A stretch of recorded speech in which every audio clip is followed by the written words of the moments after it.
Hello, friends. Thank you for joining us this evening. I'm your host, Zen Garcia. And godlessness of Nimrod reached their climax in the building of the Tower of Babel. His counselors had proposed the plan of erecting such a tower. Nimrod agreed to it, and it was executed in Shinar by a mob of 600,000 men.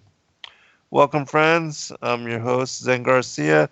This is Secrets Revealed on Truth Frequency Radio. We greatly appreciate all of you taking the time to join us this evening. I'm joined by my co-host, Rob Skiba, and we will be continuing our Genesis Revisited series. Rob, are you there, brother? I am here, Zen. How are you? Doing good, man. How about yourself? I know you put out a lot of material for the Take on the World conference, and you were also part of the panel there to, I guess, to end the whole, shebang. So, how was it? Yeah, it was good. It was a lot of work. I'm kind of glad. Yeah, I enjoy it, but I'm glad it's over. right, exactly. Yeah. Now my challenge for Take on the World was to condense a decade's worth of research into 10 hours, and now my challenge for your conference is taking 10 hours and condensing it into 2. So, still busy working on stuff, but. Mm-hmm. Looking around, man, it's almost like I just got to keep blinders on because the world's gone psycho. I mean, It really has. It really has. I mean, the insanity of everything, it's crazy. And things definitely seem to be accelerating with regard to the whole New World Order agenda.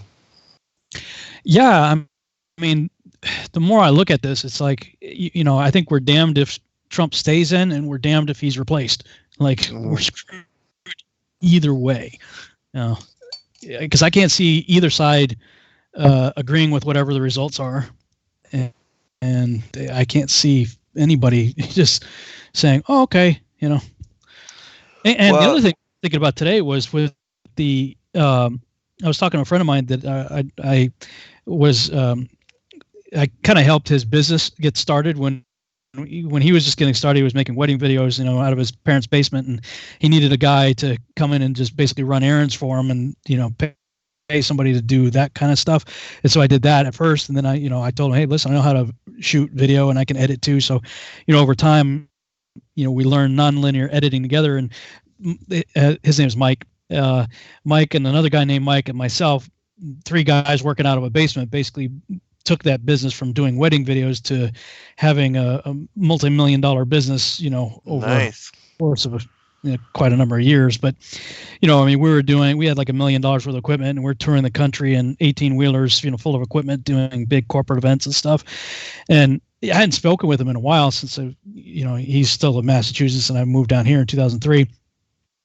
And we connect every now and then, but I hadn't talked to him in a long time, and called him up today just kind of see how he was doing and stuff. And of course, his business is events, and he's like, Massachusetts, you can't have more than 10 people, or they'll practically send in the National Guard to break you up. So he's like, yeah, needless to say, things aren't going good.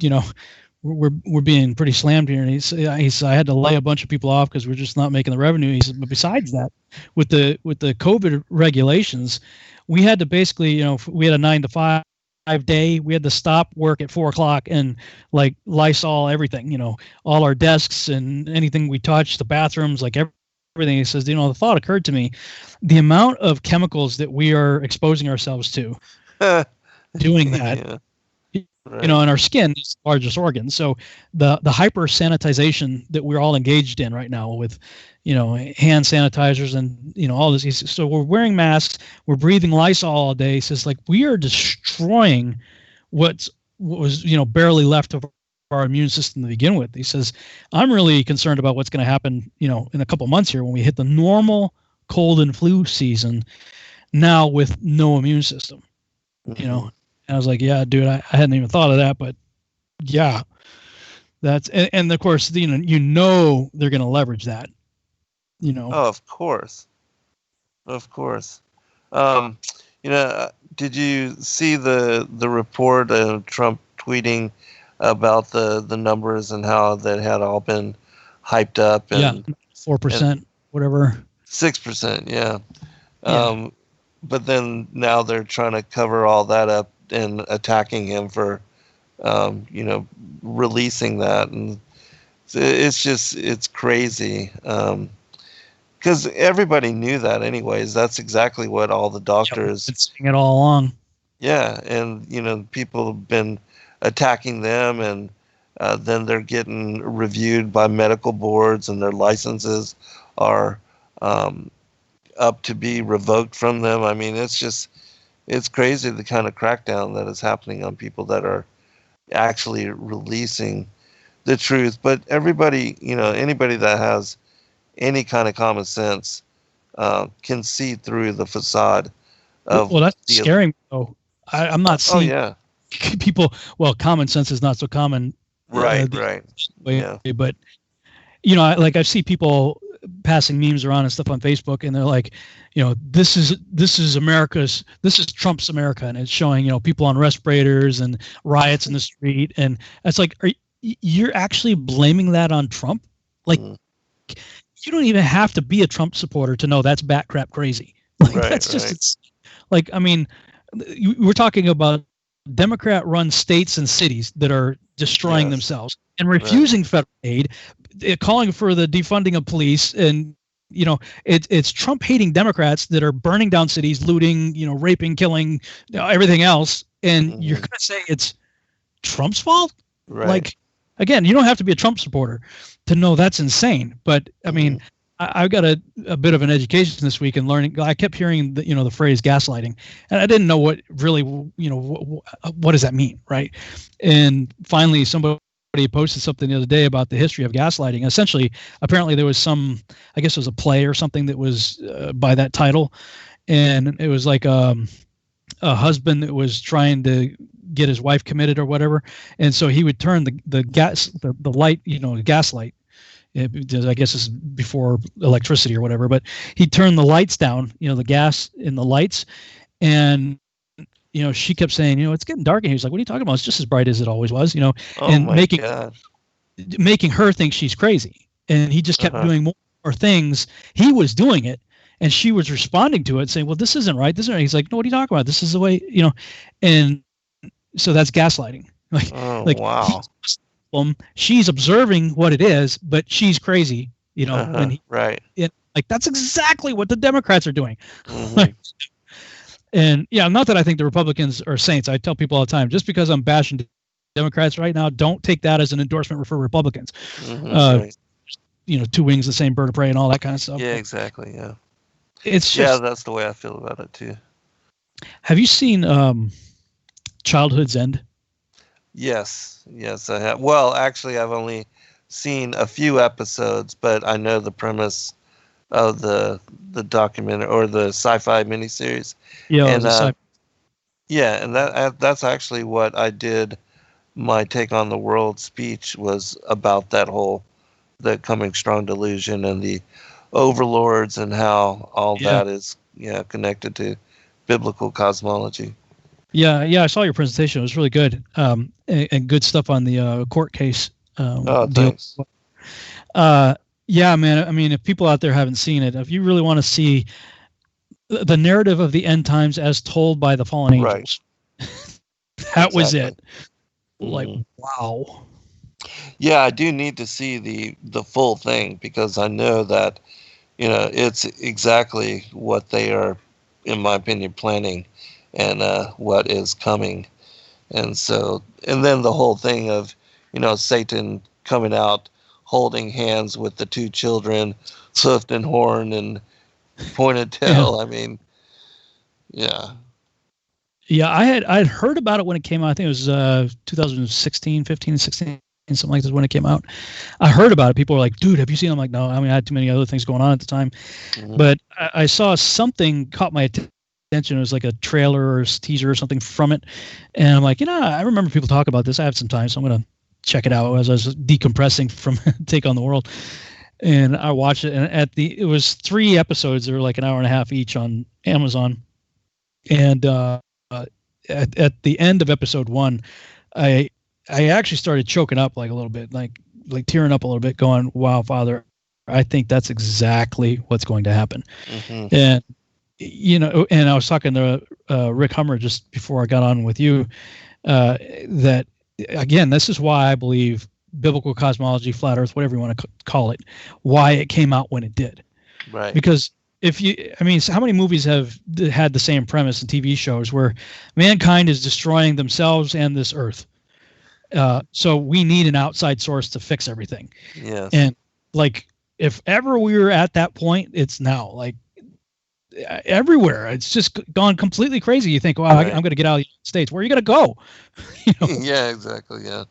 That's any better. Because it's everywhere. It's worldwide. The insanity is everywhere. Well, so we just got to keep praying, man. And yeah, definitely. Get on the right page. At least we're, helping people to wake up to not only the revelation of biblical cosmology, but also the importance of it with regard to the coming strong delusion and the reign of the Antichrist and all of those things. And so, yeah, very important, even though, a lot of people believe it to be lunatic fringe and not worthy of even investigation. And so, yeah, that was why I addressed all those things in that presentation. So, if ever there was a time when quote unquote truthers are being vindicated, it's kind of like, right, we're all kind of like, "Yeah, told you so." Yeah, exactly. Yeah, we've been talking about this for a long time, Mm-hmm. Right. But so, I don't know where you want to go tonight. I last week on my show I was suggesting maybe we looked at the Joshua and Jubilees account, but we never got that far because we just started talking after you read the Targums. Right. So I don't know where you want to go tonight. I've got Joshua and Jubilees queued up if you wanted to go there, or we could do it. Yeah, let's do that. Because I think Joshua is such an excellent account and covers in great detail a lot of things that are, spoken about by the other extra biblical manuscripts that are not covered in the King James. And so, yeah, let's start with that. And whatever you want to read, then I'll follow up with some other material. Okay. Let me, for those who are watching on YouTube, if you're listening on the radio, we're reading from Joshua, and I got Joshua chapter 7 queued up. I'm not going to read all the so-and-so begat so-and-so because we already did that both in the James and the Targum. So let me skip through that to the Peleg stuff, because there's something in here. I don't remember if it was here or Jubilees. I think it was in Jubilees, but okay, here's a Joshua account of the garments, so I can pick up on that right here. Okay, pick up on chapter 7, verse 23. All right. And Cush, the son of Ham, the son of Noah, took a wife in those days in his old age, and she bare a son, and they called his name Nimrod, saying, "At that time the sons of men again began to rebel and transgress against God. And the child grew up, and his father loved him exceedingly, for he was the son of his old age. And the garments of skin which God made for Adam and his wife when they went out of the garden were given to Cush. For after the death of Adam and his wife, the garments were given to Enoch, the son of Jared. And when Enoch was taken up to God, he gave them to Methuselah his son. And at the death of Methuselah, Noah took them and brought them to the ark, and they were with him until he went out of the ark. And in their going out, Ham stole those garments from Noah his father, and he took them and hid them from his brothers. And when Ham begat his firstborn Cush, he gave him the garments in secret, and they were with Cush many days. So again, that's interesting, that Cush being the firstborn. Mm-hmm. There, for the longest time, I thought that Canaan was the firstborn, but as we've seen in other texts, that he was the youngest of four. So being Cush, Mitzrayim, Put, and Canaan. Mm-hmm. Cush oldest here. And Cush, he gave them his garments in secret, and they were with Cush many days. And Cush also concealed them from his sons and brothers. And when Cush had begotten Nimrod, he gave them those garments through his love for him. And Nimrod grew up, and when he was 20 years old, he put on the garments. And Nimrod became strong when he put on the garments. And God gave him might and strength, and he was a mighty hunter in the earth. Yea, he was a mighty hunter in the field, and he hunted the animals, and he built altars, and he offered upon them the animals before the Lord. And Nimrod strengthened himself, and he rose up from among his brethren, and he fought the battles of his brethren against all the enemies round about. I think I read this already. This sounds familiar, because we got to the point where everybody was with him, 600,000 men and Shinar. Pretty sure I read this already. And the wars between the brothers, yeah. And then they gathered and dwelt in Shinar. Verse 45, all the nations of tongues heard of his fame. He was king over the whole earth. Earth was one tongue. Yes. And Mardon, I did read this, because Mardon, his son, was more wicked than his father. Right. Yeah, so are we up to Abraham then, this story? So, yeah, we didn't do... I must have read this. It wasn't last week. I must have read it on your show the week before that, when we were covering the Table of Nations, probably. Right. So let me hold off on Joshua then, because Genesis 12 gets into more of Abraham, and that's where Joshua gets into Abraham and Terah in 8. So let me go over to Jubilees, because there was something in Jubilees that caught my attention. We did read about him finding the writings of the Watchers in Jubilees 8, and I think that's where we ended that.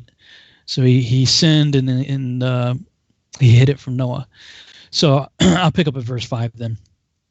And in the 30th Jubilee, in the second week, in the first year thereof, he took to himself a wife, and her name was Milcah, the daughter of Madai, the son of Japheth. And in the 4th year, he begat a son and called his name Shelah, for he said, truly I have been sent.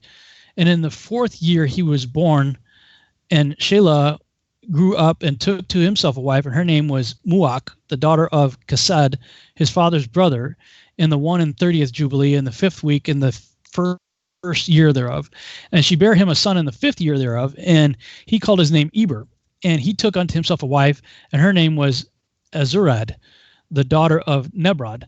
Now, that's interesting. I wonder if that's Nimrod, because that's the spelling that the Septuagint uses for Nimrod.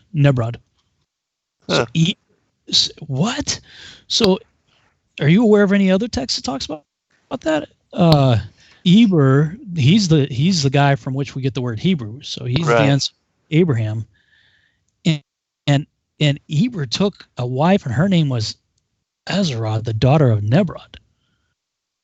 Are you aware of that? Are you aware of? No, but now that you pointed it out, I will look for that particular name in some of these other texts. Maybe let you know next show. Okay. And the 6th year thereof, in the 32nd Jubilee, in the 7th week, in the 3rd year thereof, and in the 6th year thereof, she bare him a son, and he called his name Peleg, for in the days when he was born, the children of Noah began to divide the earth amongst themselves. For this reason, he called his name Peleg. And they divided it secretly amongst themselves and told it to Noah. And it came to pass in the beginning of the 33rd Jubilee that they divided the earth into 3 parts, for Shem and Ham and Japheth, according to the inheritance of each. In the 1st year, in the 1st week, when one of us who had been sent was with them. One of us who has been sent, that must be, I wonder if that's an angel talking here, because Jubilees is written by the angels, yeah. In the 1st year, in the 1st week, when one of us who had been sent was with them. And he called his sons, and they drew nigh to him, they and their children, and they divided the earth into lots, which his 3 sons were to take in possession. And they reached forth their hands and took the writing out of the bosom of Noah their father. And they came forth, and there came forth on the writing as Shem's lot the middle of the earth, which he should take as an inheritance for himself and for his sons for the generations of eternity, from the middle of the mountain range of Rapha. Are you familiar with that? Rapha? And the mouth of the water from the river Tina, and his portion goes towards the west through the midst of this river, and it extends till it reaches the water of the abysses, out of which this river goes forth, and pours its waters into the sea Miat. And this river flows into the great sea. And all that is towards the north is Japheth, and all that is towards the south belongs to Shem. And it extends till it reaches Caruso. This is in the bosom of the tongue which looks towards the south. And his portion extends along the great sea, and it extends in a straight line until it reaches the west of the tongue which looks towards the south. For this sea is named the tongue of the Egyptian sea. Presumably maybe the Nile. And it turns from here towards the south, towards the mouth of the great sea on the shore of its waters, and it extends to the west of Afra, assuming that's Africa, and it extends till it reaches the waters of the river Gihon, and to the south of the waters of Gihon to the banks of this river. And it extends towards the east till it reaches the Garden of Eden. To the south thereof, to the south and from the east of the whole land of Eden, and of the whole east, it turns to the east and proceeds till it reaches the east of the mountain named Rapha, and it descends to the bank of the mouth of the river Tina. This portion came forth by lot for Shem and his sons, and they should possess it forever unto his generations forevermore. And Noah rejoiced that this portion came forth for Shem and his sons, and he remembered all that he had spoken with his mouth in prophecy, for he had said, Blessed be the Lord God of Shem, and may the Lord dwell in the dwelling of Shem. And he knew that the Garden of Eden is the Holy of Holies, in the dwelling of the Lord, and Mount Sinai, the center of the desert, and Mount Zion, the center of the navel of the earth. These three were created as holy places facing each other.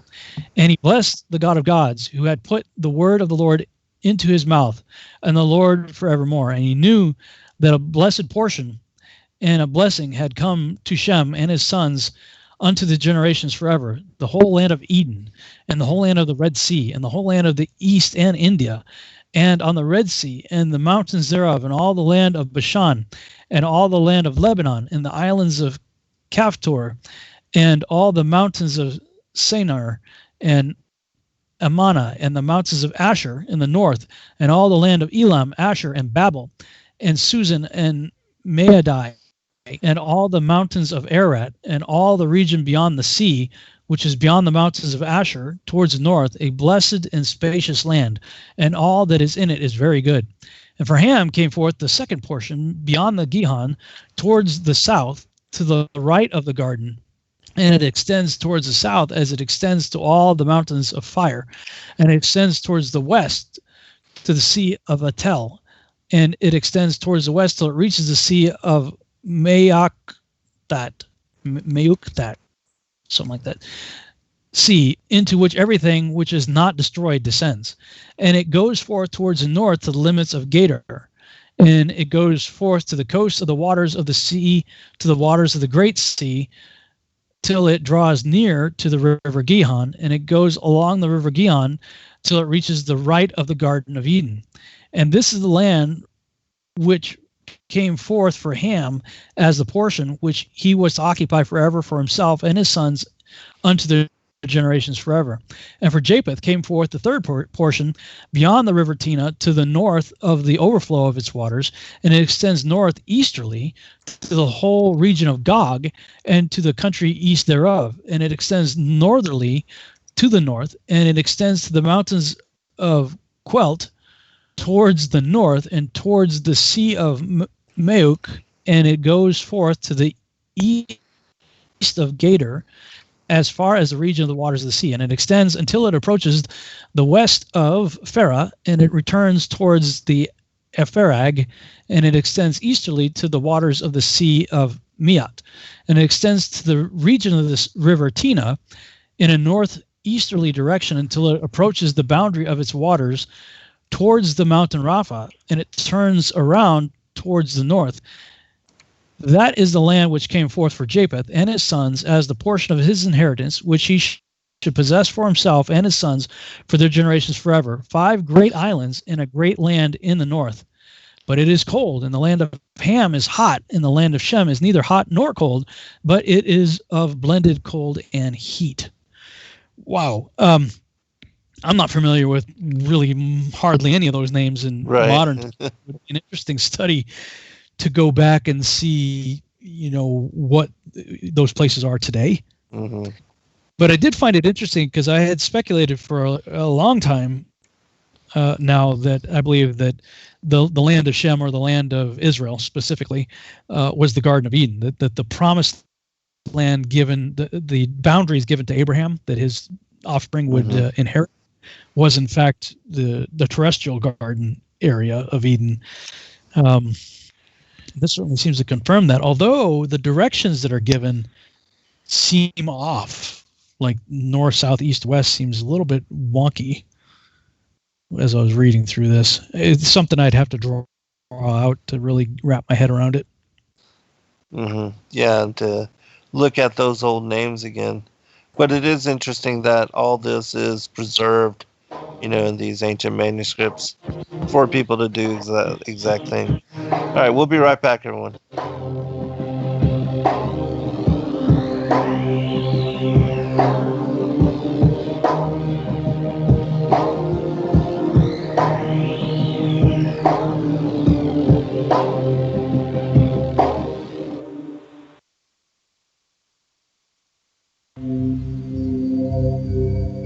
Discover the extraordinary powers of intuitive healing with pain transmutation, a method of holistic healing for the human soul, body, mind, and emotions.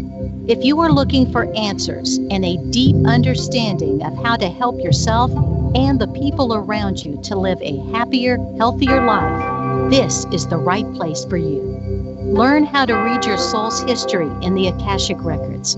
Remove negative energy attachments from your astral body, and start the process of inner and outer pain transmutation. Join Pain Transmutation Community to get started on the path of intuitive healing. Change your energetic state, manifest new and exciting experiences, re-energize your life, and build inspiring connections with others in our community.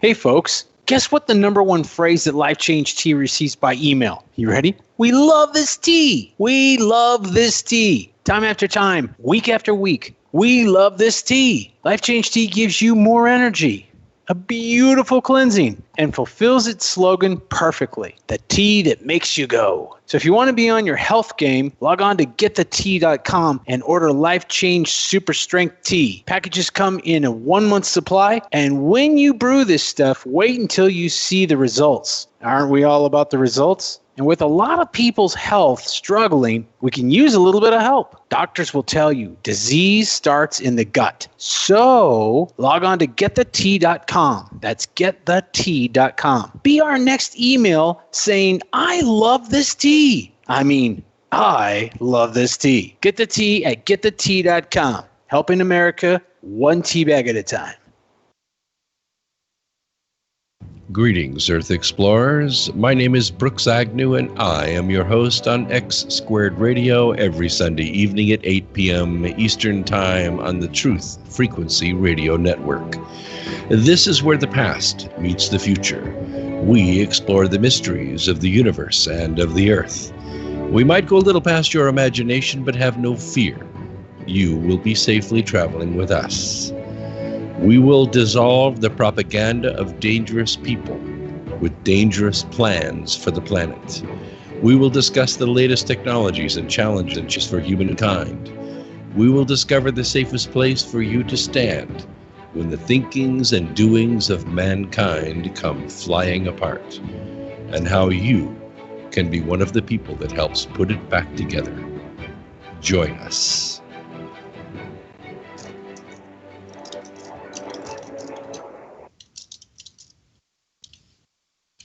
Real people, real radio. Wherever you are, make it TFR. Truth Frequency Radio.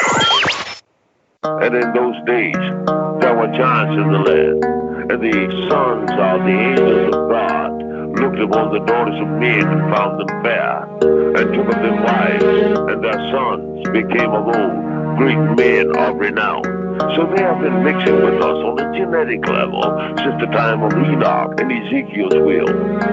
Here on earth we're intrigued by of the sun, moon, and stars. And imagine there's got to be planets like ours. So conceive of a face on the surface of Mars. So in need of a meaning and purpose we fall. And indeed they believe that these might be our gods, or that maybe with time we'll do right and evolve and eventually reach what they seek and then solve all the problems of man. But they really don't know that they fall, and the works of our hands are but just filthy rags. So we travel the lands to dig up our past time, our lapses, and with it are much of the facts. I'm imagining that God's came in alien class and reacted to this cactus.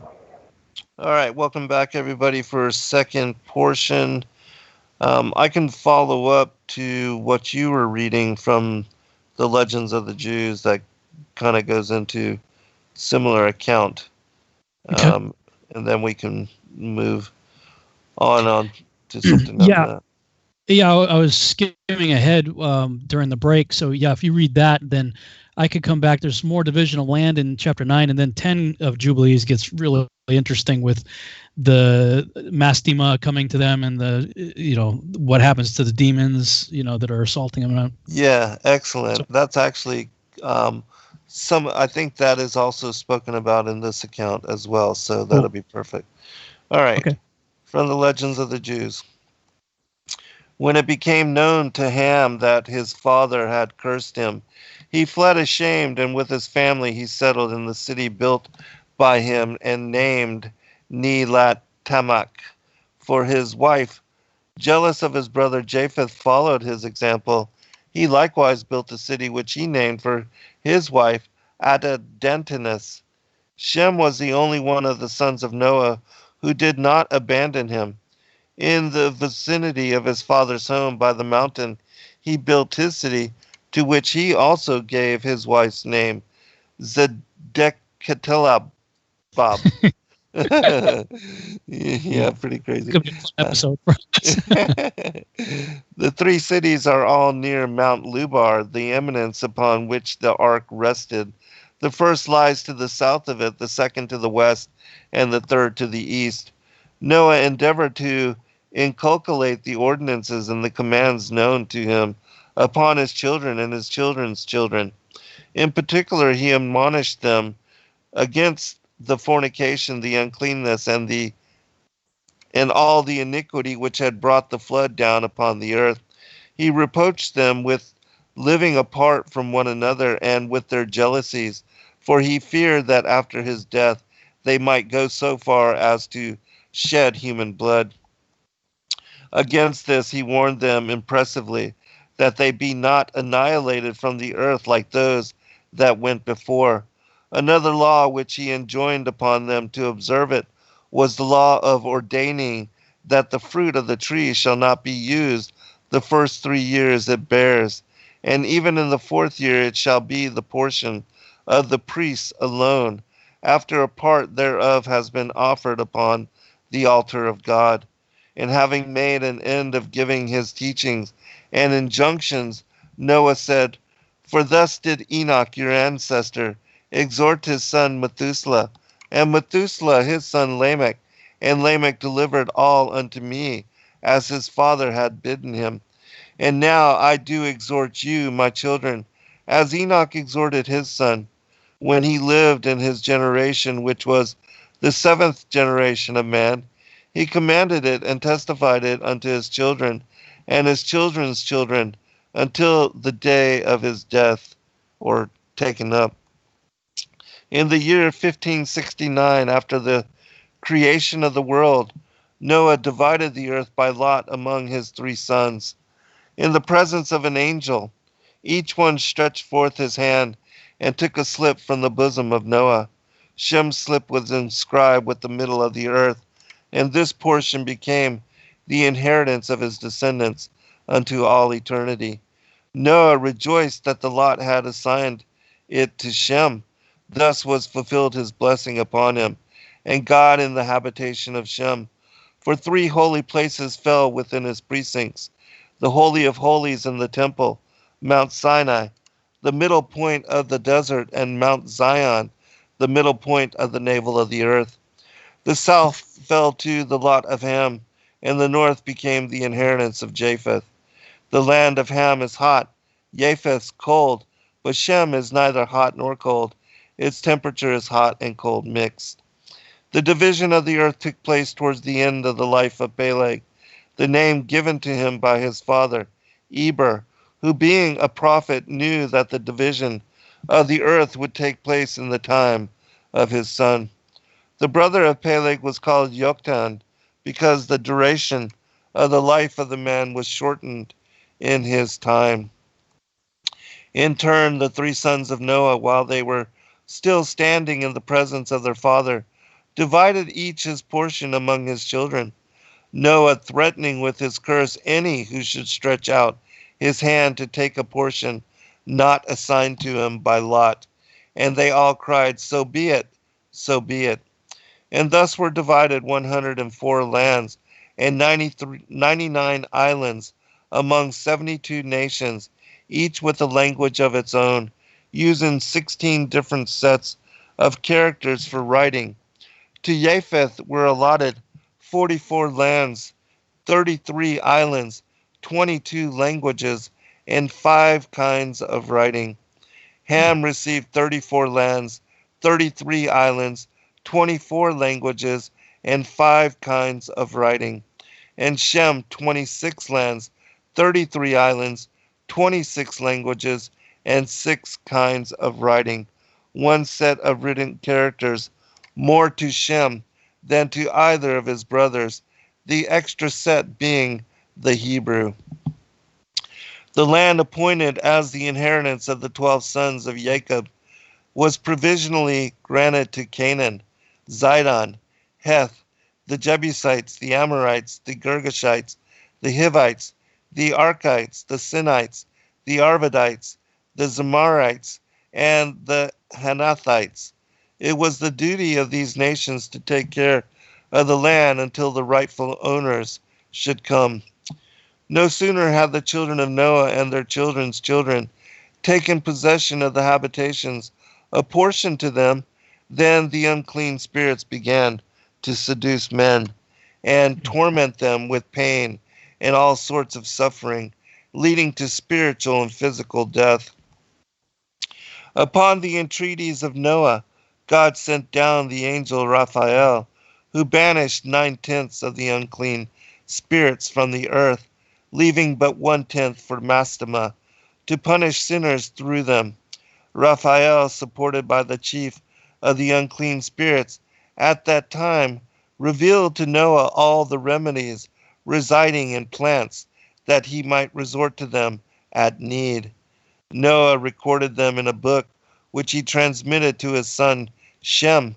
This is the source to which go back all the medical books whence the wise men of India, Aram, Macedonia, and Egypt draw their knowledge. The sages of India devoted themselves particularly to the study of curative trees and spices. The Armenians were well versed in the knowledge of the properties of grains and seeds, and they translated the old medical books into their language. The wise men of Macedonia were the first to apply medical knowledge practically, while the Egyptians sought to effect cures by means of magical arts and by means of astrology, and they taught the Midrash of the Chaldees, composed by Kangar, the son of Ur, the son of Kased. Medical skills spread further and further until the time of Asclepius. This Macedonian sage, accompanied by 40 learned magicians, journeyed from country to country until they came to the land beyond India in the direction of paradise. They hoped there to find some wood of the tree of life, and thus spread their fame abroad over the whole world. Their hope was frustrated when they arrived at the spot. They found healing trees and wood of the tree of life, but when they were in the act of stretching forth their hands to gather what they desired, lightning darted out of the ever-turning sword, smote them to the ground, and they were all burnt. With them disappeared all knowledge of medicine, and it did not revive until the time of the first Artaxerxes, under the Macedonian sage Hippocrates. Scordius of Bela, Galen of Caphtor, and the Hebrew Asaph. Wow. And that's where it stops. Well, that was Legend of the Jews? Yes. Wow. I was trying to write it down quickly. I didn't get it down quick enough. Can you go back to the part where it said how many lands, languages, and writings each one had? Japheth, Shem, and Ham? Yeah, sure. Okay. So the 72 nations. So that's interesting. 72 nations, 16 different characters. This must be, obviously written in retrospect, looking back, because the land hadn't yet been divided until the Tower of Babel. Right. As far as languages go. Mm-hmm. Thus were divided 104 lands and 99 islands among 72 nations, each with a language of its own, using 16 different sets of characters for writing. To Japheth were allotted 44 lands, 33 islands, 22 languages, and 5 kinds of writing.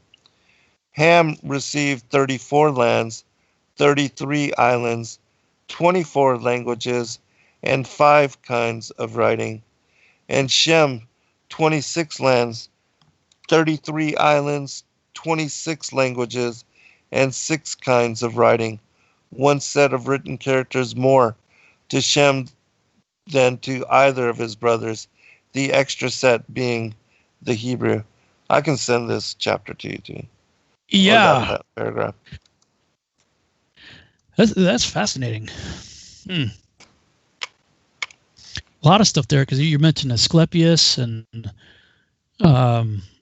it's weird because you think, okay, you have Greek mythology and stuff, and I've said this many times. I'm like, look, we have the table of nations in Genesis chapter 10, and from Genesis 9 we see the whole earth was populated from them. So every people group has to go back to these people that are described right there, who begat who.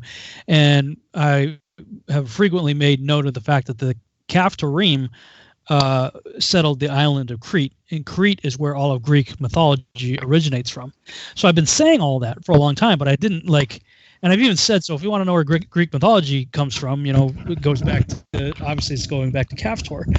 But then I didn't think to narrow it down to actual personalities from Greek fame, like Asclepius, for instance. And at one point you mentioned Asclepius there. At the very end. Yeah, and which group was it? Was it Ham's group that went into, instead of herbs and stuff, going to magical incantations and stuff? Or what? Yeah, I think it was Ham's group.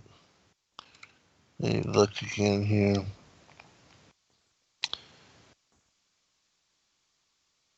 It was the Egyptians. So yeah, it was Ham's. Yeah, because they got into, the magic arts and stuff like that. Yeah.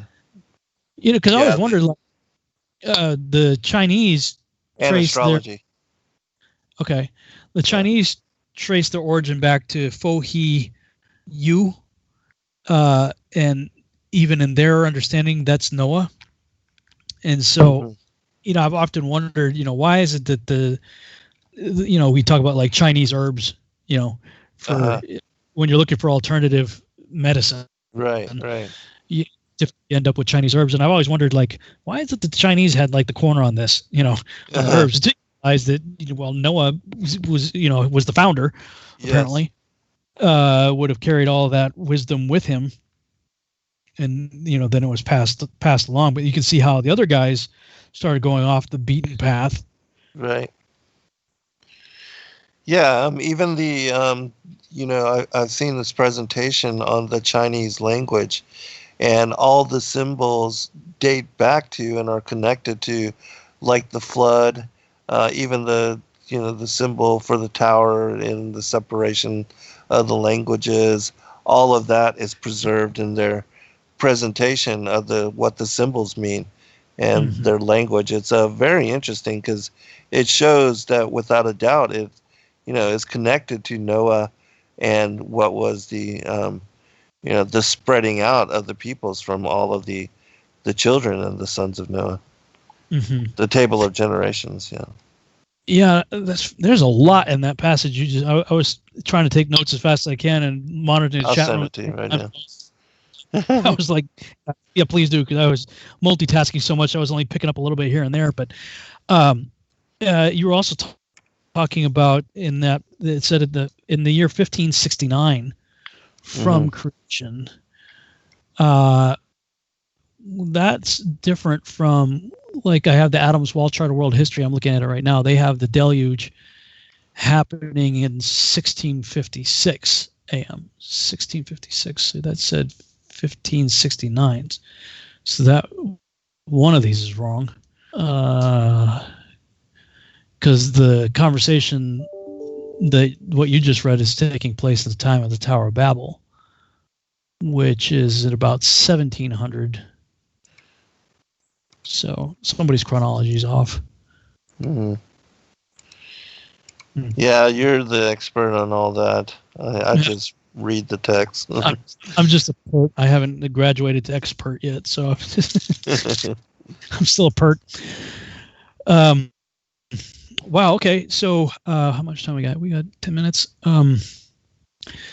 I can go to chapter 9 of Jubilees if you want. Yes. Sounds good. All right. Let me switch over here. Okay. Jubilees chapter 9. And Ham divided amongst his sons, and the first portion came forth for Cush toward the east, and the west of him for Mitzrayim, and the west of him for Put, and the west of him and to the west thereof on the sea for Canaan. Oh, that's interesting. So if you think of North Africa, Cush being more towards the east, Mitzrayim being Egypt, and then Put is Libya, and Canaan is going all the way over to like this Morocco. It sounds like towards the sea there, and then like Canaan certainly made his way across the sea over to the land that became known as Canaan, which we call Israel now. Interesting. Right. And Shem also divided amongst his sons, and the first portion came forth. This is interesting. It says Shem divided amongst his sons, and the first portion came forth for Ham and his sons. I'm wondering if that's a typo, or because Ham's not of the line of Shem. That's interesting. Right.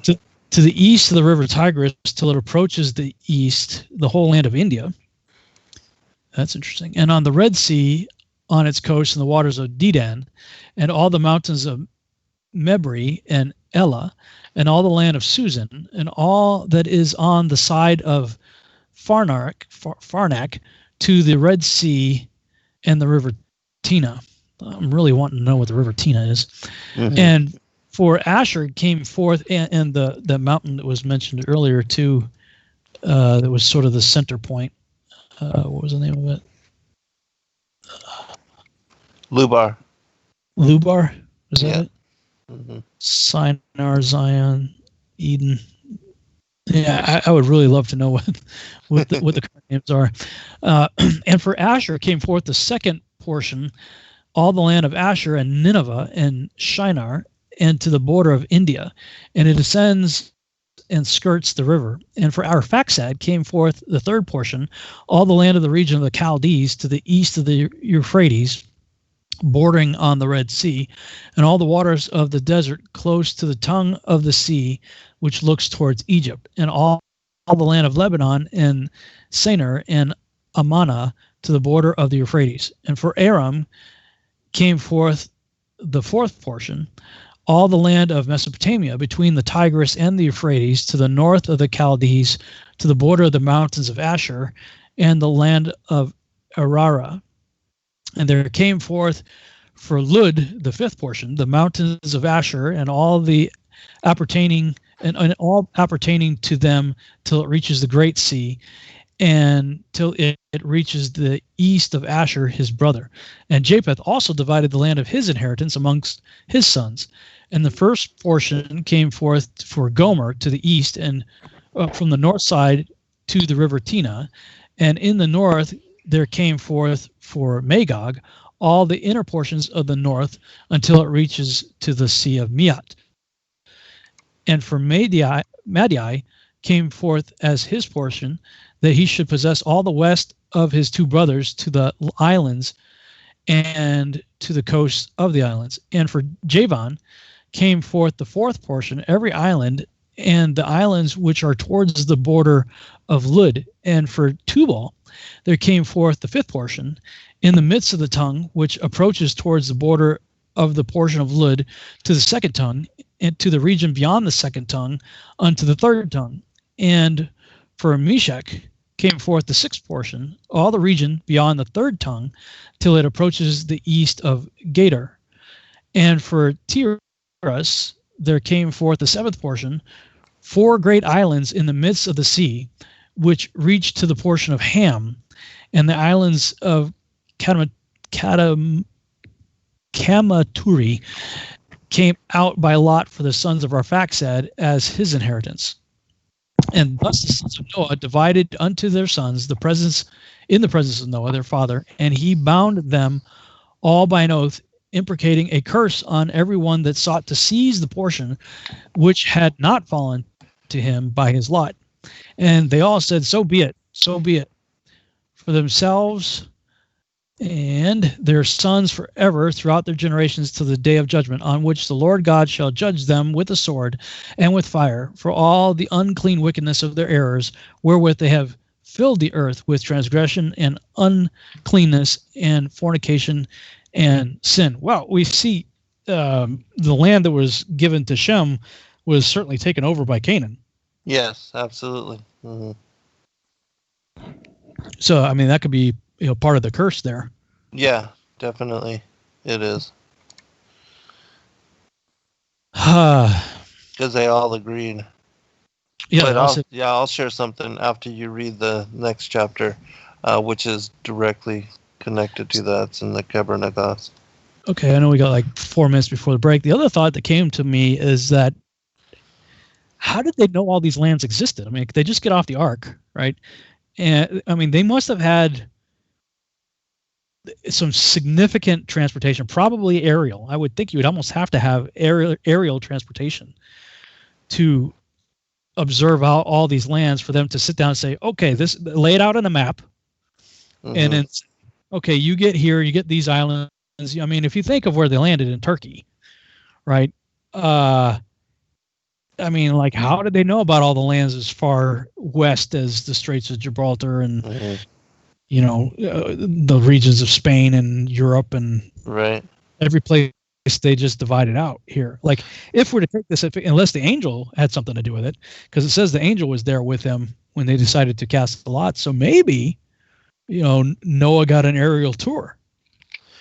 Possibly. We certainly know that Enoch did. And then, even with the Piri Reis map, it shows Antarctica at a time when it was not covered by all of the, the ice and the snow. And those maps were taken from other ancient maps. And so there could have been, even like going back to the Atlantean times, that maybe there was exploration of the earth in a greater capacity, and also the as far as writing it all down and providing maps, and maybe in that way the people were familiar even before the Noah and his family were preserved, and then coming forth to divide everything, that they were already knowledgeable of what was according to the land and the nations and all of that. Speculation, but certainly those maps had to come from somewhere. Well, yeah, like I've always wondered, like how much of the topography would have remained even remotely familiar to them after the whole earth being covered with a flood for a year. Mm-hmm. I mean, and there's many believe that the mountains and stuff, many of the mountains rose up after the flood, which if what I was saying in the previous broadcast is true about Peleg and the earth dividing, his name means violent separation by earthquake and water, to make a channel for water, and his brother's name Joktan means to be made small from something bigger. Right. if we believe in the idea of tectonic plates moving around, and that the uplift of the mountains, which is interesting, even when I was, believed in the globe deal. I mean, you just look at a globe and look at where the mountains are. They're on the outside for the most part. There's some mountains on the inside, certainly too, but the majority, especially the big mountains, are on the outside of the continents, like on the, the shoreline area, or the borders, I should say. So, it makes sense to me that things got shifted around and mountains started growing. So, like, how much would have, between the sifting of whatever was happening under the water for a year, with the currents and everything else that was taking place during the year that the Earth was covered with water, to afterwards, and then in the days of Peleg when there was massive uplifts. I mean, it had to be pretty tough to, oh yeah, I remember that. Right. Yeah. Man. Yeah. Hold on, everyone. We'll be right back for a second hour.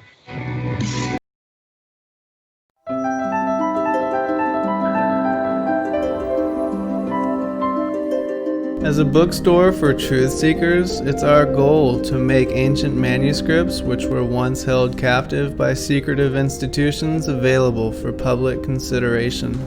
In our generation, where wisdom has increased, as Daniel the prophet foretold, we have access to many of the testimonies our early church brethren were persecuted for preserving. After being hidden for centuries, these manuscripts have been leaked from various sources throughout the earth, and it's our goal to gather these sources into printable form to make available for all who seek the ancient way.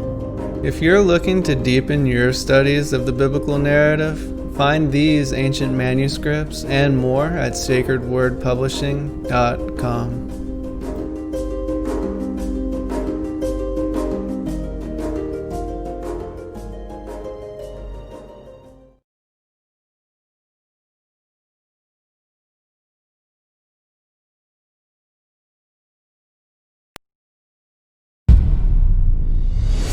Sacred Word Revealed comes to Atlanta, Georgia on September 11th to the 13th, 2020. Purpose to reveal end time mysteries. To prepare the final generation, we must don the full armor of God.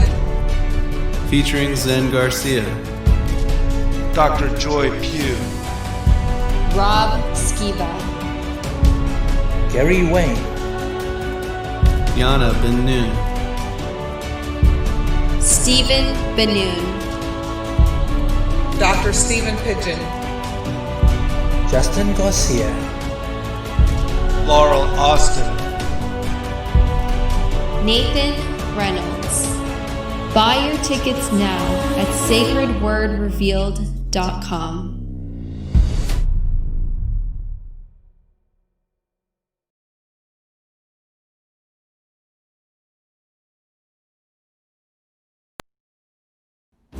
your partnership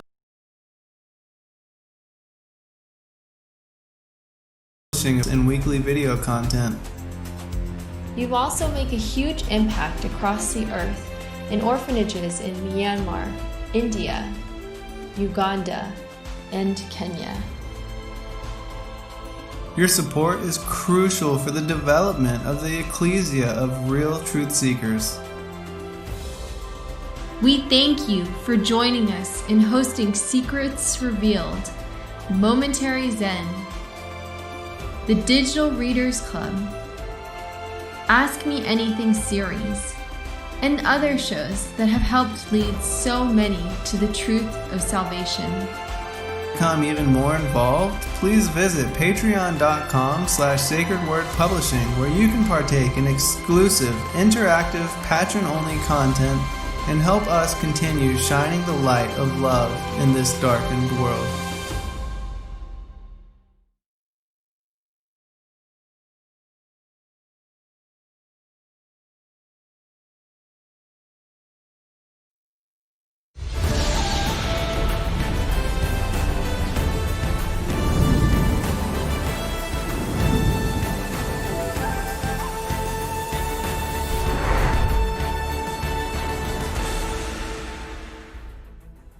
friends. Thank you for joining us this evening. I'm your host, Zen Garcia.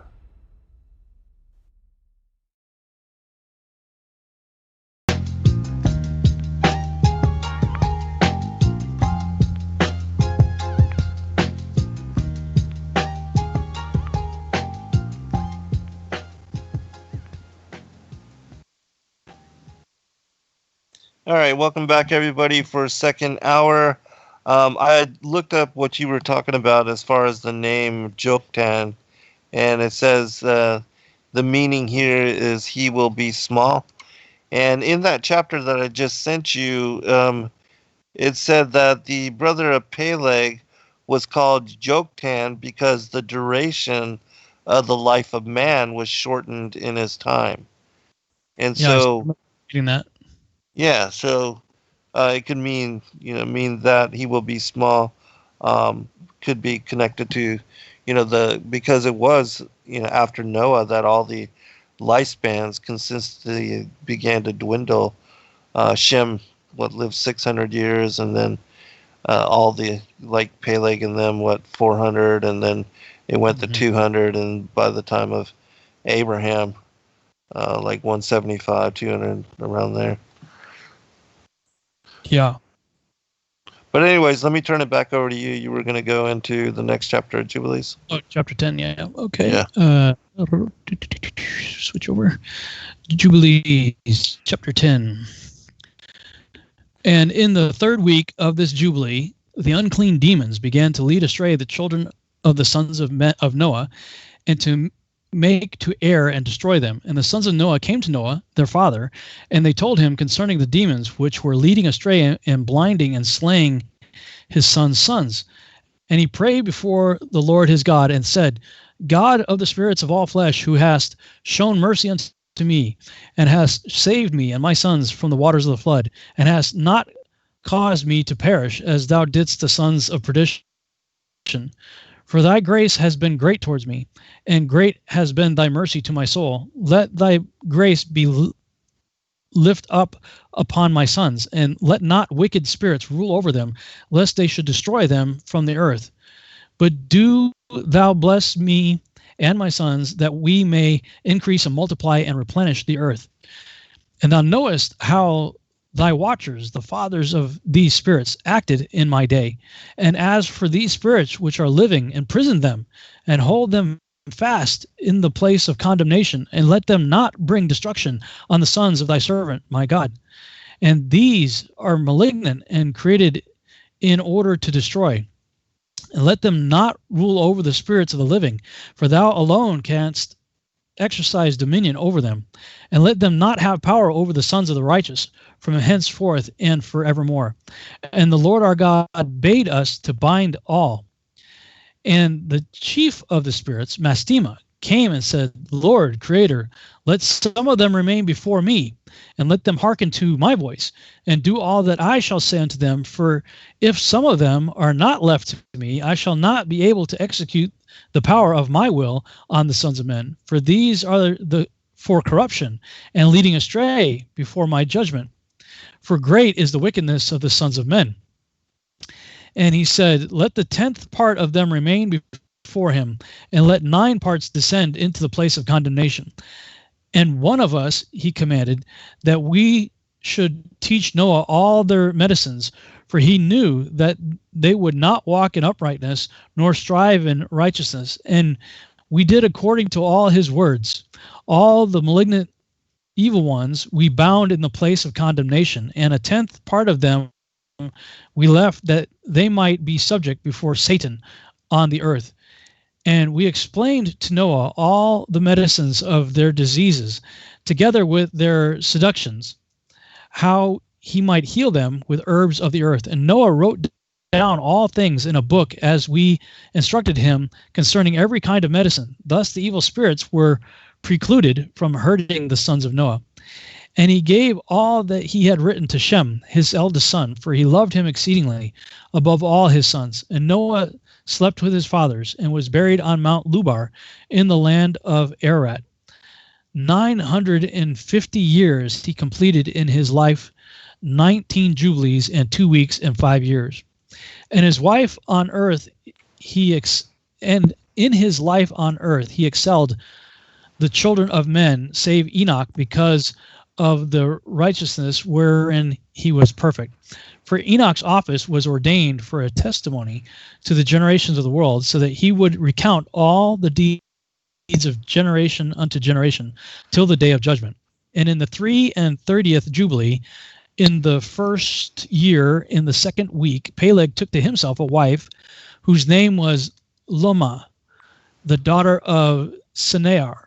And she bare him a son in the 4th year of this week, and he called his name Reu. For he said, Behold, the children of men have become evil through the wicked purpose of building for themselves a city and a tower in the land of Shinar. For they departed from the land of Ararat eastward toward Shinar. For in his days they built the city and the tower, saying, Go to, let us ascend thereby into heaven. And they began to build.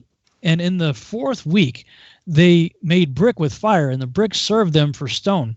And the clay with which they cemented them together was asphalt, which comes out of the sea and out of the fountains of water in the land of Shinar. And they built it. 43 years were they building it. Its breadth was 203 bricks, and the height of a brick was the third of one. Its height amounted to 5,433 cubits and 2 palms. And the extent of one wall was 13 stades, and of the other 30 stades. And the Lord our God said unto us, Behold, they are one people, and this they begin to do, and now nothing will be withholden from them. Go to, let us go down and confound their language, that they may not understand one another's speech. And they may be dispersed into cities and nations, and one purpose will no longer abide with them till the day of judgment. And the Lord descended, and we descended with him to see the city and the tower which the children of men had built. And we confounded their language, and they no longer understood one another's speech. And they ceased then to build the city and the tower.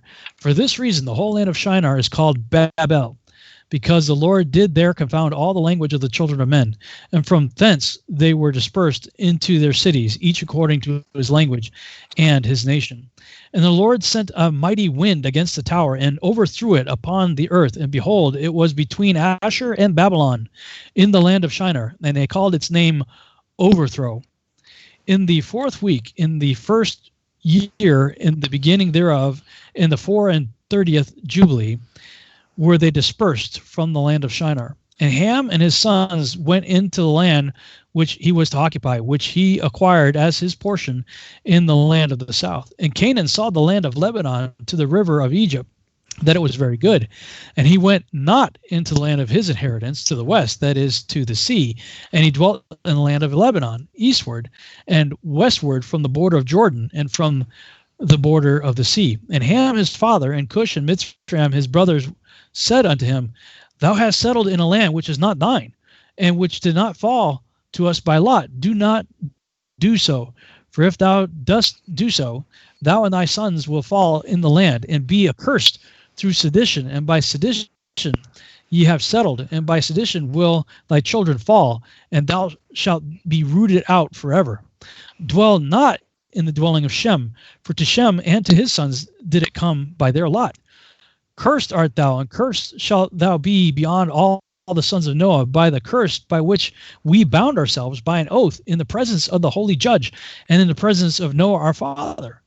But he did not hearken unto them, and dwelt in the land of Lebanon, from Hamath to the entering of Egypt, he and his sons until this day.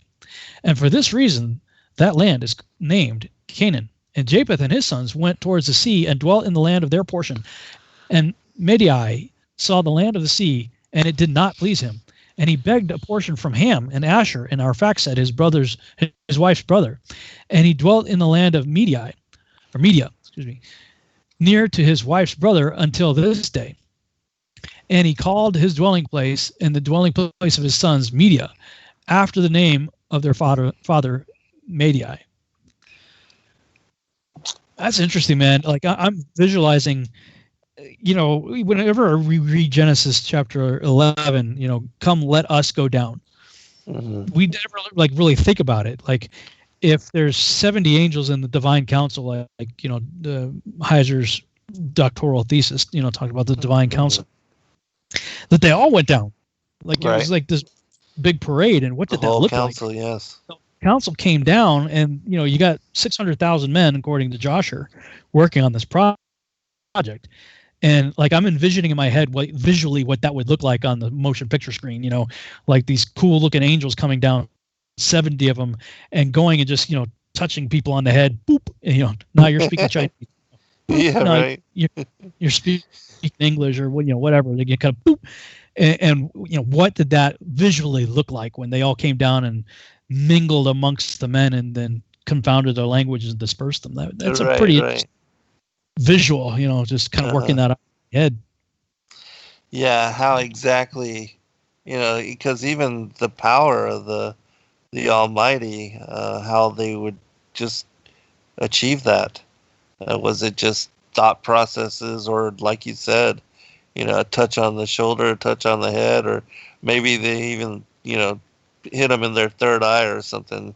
Well, that's like that. I'm envisioning just kind of, they just, this energy coming out of their hands, hitting the people in the head or whatever, and they, all of a sudden they start speaking another language, and the neighbor's like, what are you talking about? They get into a fight because they can't understand each other. Yeah.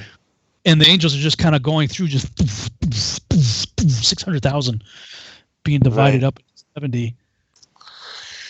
Yeah, that's very interesting. And, in the Targum, it says also that it was the word of the Lord that came down with the angels as well, and that divided and confounded the tongues and the tribes. I could accept that, and believing that Yeshua went around and that extra language that Shem had, apart from his brothers, because they all had Japheth 22, Ham was at 24, I think, languages, and Shem 26, I think was the numbers, something like that. Does that sound right? I can tell you. I just sent it to you. They said the extra number being Hebrew. Right. Let's see, 22 plus 24. Yeah, that's 72. 72 nations. So you could, 22 languages to Japheth, 24 Ham, and 26 to Shem. Mm-hmm. Yes. Yeah, that's right. So, I could see Yeshua going through as the Word, tapping the people that are going to end up speaking Hebrew among the other languages. Yeah, very interesting consideration. Yeah, a lot going on there. And so we do see that this is where Canaan said, nah, I like it, because we see them leaving from. So if you imagine where the plains of Shinar are in the so-called fertile crescent, of the Levant, and they're making their way north, probably following the same basic path that Abraham took out of Ur of the Chaldees up to Haran in the north, and then descending down through Lebanon into the land that became known as Canaan. And they get into that land, and Canaan's like, yeah, I think I'm going to stay here. And they're like, dude, this is not your land, man. Right. Like, you can't do it. His brother's saying no. He's like, yeah, I'm doing it. Yeah, I'll share a passage from the Kebra Nagas, which is specific to this as well, as far as, Canaan renting the land. It says, now it was Canaan who rent the kingdom from the children of Shem, and he transgressed the oath which his father Noah had made them to swear. And the sons of Canaan were 7 mighty men, and he took 7 mighty cities from the land of Shem, and set his sons over them. And likewise he also made his own portion double. And in latter days God took vengeance upon the sons of Canaan, and made the sons of Shem to inherit their country. These are the nations whom they inherited: the Canaanites, the Perizzites, the Hivites, the Hittites, the Amorites, the Jebusites, and the Girgasites. These are they whom Canaan seized by force from the seed of Shem. For it was not right for him to invade his kingdom and to falsify the oath. And because of this they ceased to be. and their memorial perished through transgressing God's command. And worshiping idols and bowing down to those who were not gods.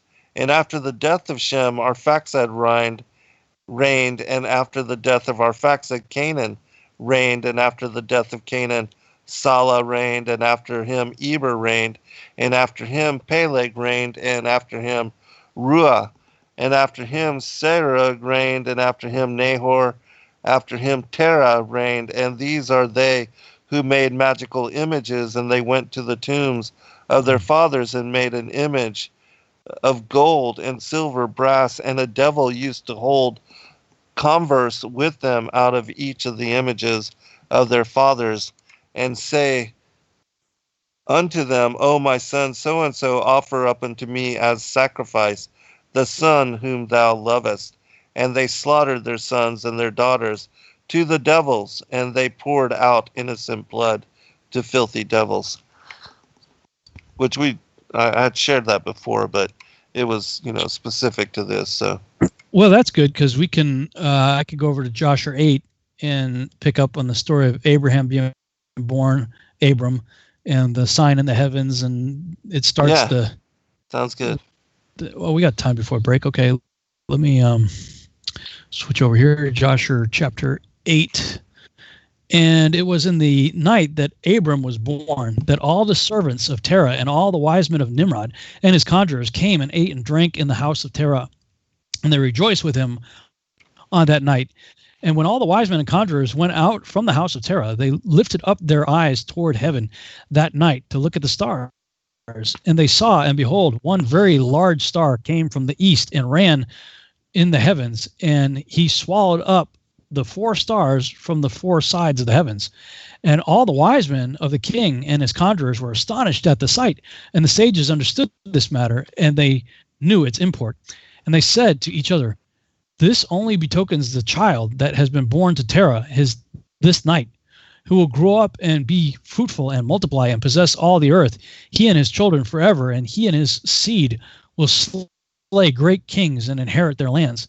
And the wise men and conjurers went home that night, and in the morning all these wise men and conjurers rose up early and assembled in the appointed house. And they spoke and said to each other, behold, the sight that we saw last night is hidden from the king. It has not been made known to him. And should this thing get known to the king in the latter days, he will say to us, why have you concealed this matter from me? And then we shall all suffer death. Therefore, let us go and tell the king the sight which we saw and the interpretation thereof, and we shall then remain clear. And they did so, and they all went to the king and bowed down to him to the ground, and they said, may the king live, may the king live.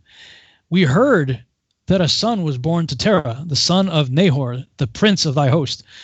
And what does that say?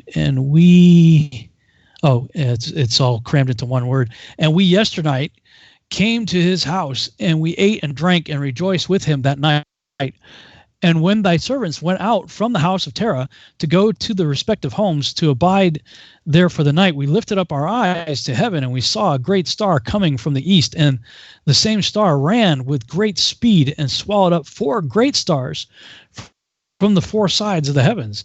And thy servants were astonished at the sight which we saw, and we greatly terrified, and we made our judgment upon the sight, and knew by our wisdom the proper interpretation thereof, that this thing applies to the child that is born to Terah, who will grow up and multiply greatly and become powerful and kill all the kings of the earth and inherit all their lands, he and his seed forever.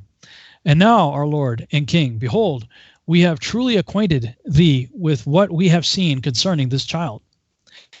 If it seemeth good to the king to give his father value for this child, we will slay him before he shall grow up and increase in the land, and his evil increase against us, and we and our children perish through his evil. And the king heard their words, and they seemed good in his sight, and he sent and called for Terah, and Terah came before the king. And the king said to Terah, I have been told that a son was yesternight born to thee, and after this manner was observed in the heavens at his birth. And now, therefore, give me the child. that we may slay him before his evil springs up against us. And I will give thee for his value thy house full of silver and gold. And Terah answered the king and said to him, My lord and king, I have heard thy words, and thy servant shall do all that his king desireth. But, my lord and king, I will tell thee what happened to me yesternight, that I may see what advice the king will give his servant, and then I will answer the king upon what he has just spoken. And the king said, Speak. And Terah said to the king, Aon, son of Mored, came to me yesternight, saying, Give unto me the great and beautiful horse that the king gave thee, and I will give thee silver and gold and straw and provender for its value. And I said to him, Wait till I see the king concerning thy words, and behold, whatever the king saith, that will I do. And now, my lord and king, behold, I have made this thing known to thee, and the advice which my king will give unto his servant, that will I follow. And the king heard the words of Terah, and his anger was kindled, and he considered him in the light of a fool. And the king answered Terah, and he said to him, Art thou so silly, ignorant, and deficient in understanding to do this thing, to give thy beautiful horse for silver and gold, or even for straw and provender? Art thou so short of silver and gold that thou shouldest do this thing, because thou canst not obtain straw and provender to feed thy horse? And what is silver and gold to thee, or straw and provender, that thou shouldst give away that fine horse which I gave thee, like which there is none to be had on the whole earth? And the king left off speaking, and Terah answered the king, saying, Like unto this has the king spoken to his servant. I beseech thee, my lord and king, what is this which thou didst say unto me, saying, Give thy son, that we may slay him, and I will give thee silver and gold for his value, what shall I do with silver and gold after the death of my son? Who shall inherit me? Surely then at my death the silver and gold will return to my king who gave it. And when the king heard the words of Terah and the parable which he brought concerning the king, it grieved him greatly, and he was vexed at this thing, and his anger burned within him. And Terah saw the anger of the king was kindled against him, and he answered the king, saying, All that I have is in the king's power. Whatever the king desireth to do to his servant, that let him do. Yea, even my son, he is in the king's power, without value in exchange, he and his two brothers that are older than he. And the king said to Terah, No, but I will purchase thy younger son for a price. And Terah answered the king, saying, I beseech thee, my lord and king, to let thy servant speak a word before thee, and let the king hear the word of his servant. And Terah said, Let my king give me 3 days till I consider this matter within myself, and consult with my family concerning the words of my king. And he pressed the king greatly to agree to this. And the king hearkened to Terah, and he did so. And he gave him 3 days' time. And Terah went out from the king's presence, and he came home to his family and spoke to them all the words of the king. And the people were greatly afraid.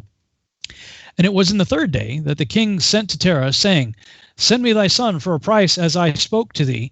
And shouldest thou not do this, I will send and slay all thou hast in thy house, so that thou shalt not even have a dog remaining. And Terah hastened, as the thing was urgent from the king. And he took a child from one of his servants, which his handmaid had borne to him that day. And Terah brought the child to the king and received value for him. And the Lord was with Terah in this matter, and Nimrod might not cause Abram's death. And the king took the child from Terah, and with all his might dashed his head to the ground, for he thought it had been Abram. And this was concealed from him from that day, and it was forgotten by the king, as it was the will of providence not to suffer Abram's death. And Terah took Abram his son secretly, together with his mother and nurse, and he concealed them in a cave, and he brought them their provisions monthly. And the Lord was with Abram in the cave, and he grew up, and Abram was in the cave 10 years, and the king and his princes, soothsayers, and sages thought that the king had killed Abram. That's the end of that chapter. Yeah, that's a fascinating story, and it's, again, one of those that is not included in the King James, but, it foreshadows, in my opinion, even the coming of Messiah in the same manner that the star preceded his birth, and then also all the prophecies that were associated, and how his kingdom, even though it would be with his return, but that Abram would overthrow Nimrod's kingdom, and that the worship of the idols, and even the world's belief that he himself was a god.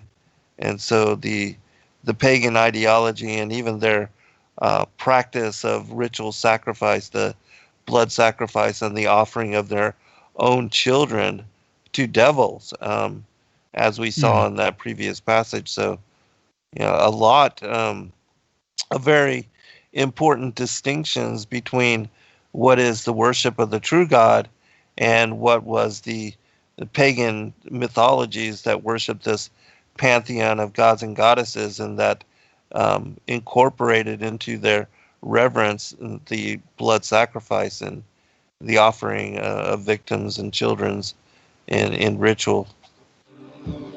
All right, we'll be right back, everyone.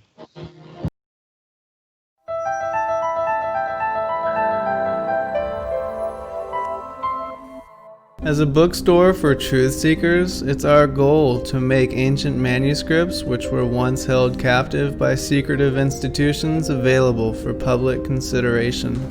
In our generation, where wisdom has increased as Daniel the prophet foretold, we have access to many of the testimonies our early church brethren were persecuted for preserving. After being hidden for centuries, these manuscripts have been leaked from various sources throughout the earth, and it's our goal to gather these sources into printable form to make available for all who seek the ancient way.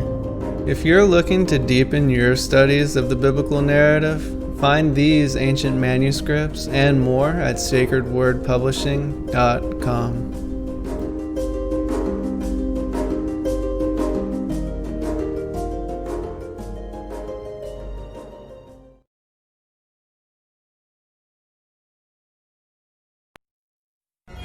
Everyday questions arise. Are the stories in the Bible true? What if I told you that there are hundreds of confirming witnesses, which give intricate detail to the stories in the Bible? Have you ever found yourself deep in the rabbit hole with questions that no one seemed to have the answers to? Join us every other Friday at 9 p.m. Eastern Time for our Ask Me Anything series with author and researcher Zen Garcia, as he sheds light on the mysteries which have us all searching together.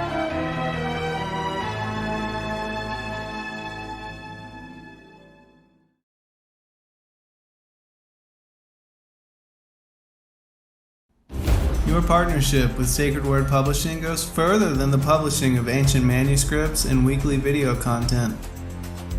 You also make a huge impact across the earth in orphanages in Myanmar, India, Uganda, and Kenya. Your support is crucial for the development of the ecclesia of real truth seekers. We thank you for joining us in hosting Secrets Revealed, Momentary Zen, the Digital Readers Club, Ask Me Anything series, and other shows that have helped lead so many to the truth of salvation. To become even more involved, please visit patreon.com/sacredwordpublishing, where you can partake in exclusive, interactive, patron-only content and help us continue shining the light of love in this darkened world.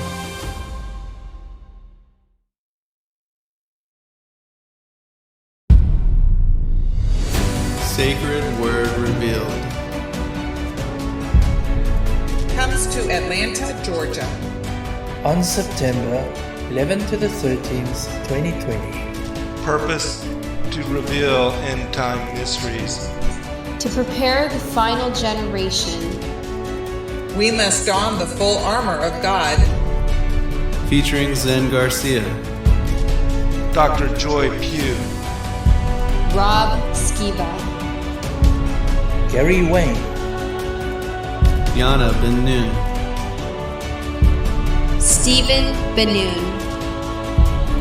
Dr. Stephen Pigeon, Zen Garcia, Laurel Austin, Nathan Reynolds. Buy your tickets now at sacredwordrevealed.com.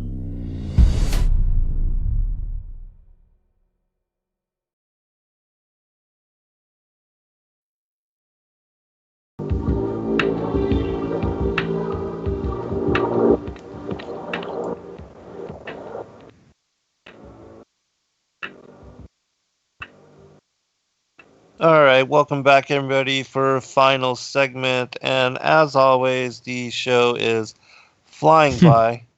Yeah.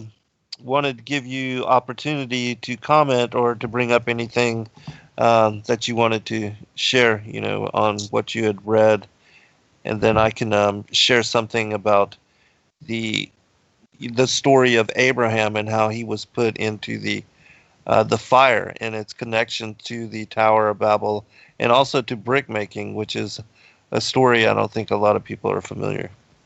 Yeah. Well, going back to what we had talked about in one of the previous chapters, we kind of didn't really comment on it, was the issue of mastema, and how mastema is directly related to Satan, as we see a few verses down later, and right. And then Satan had 1/10 of the. So mastema is, there's so many different names. Satan is just it's a description. It's title, the accuser. Yeah, it's a title. Just Hasatan is the accuser.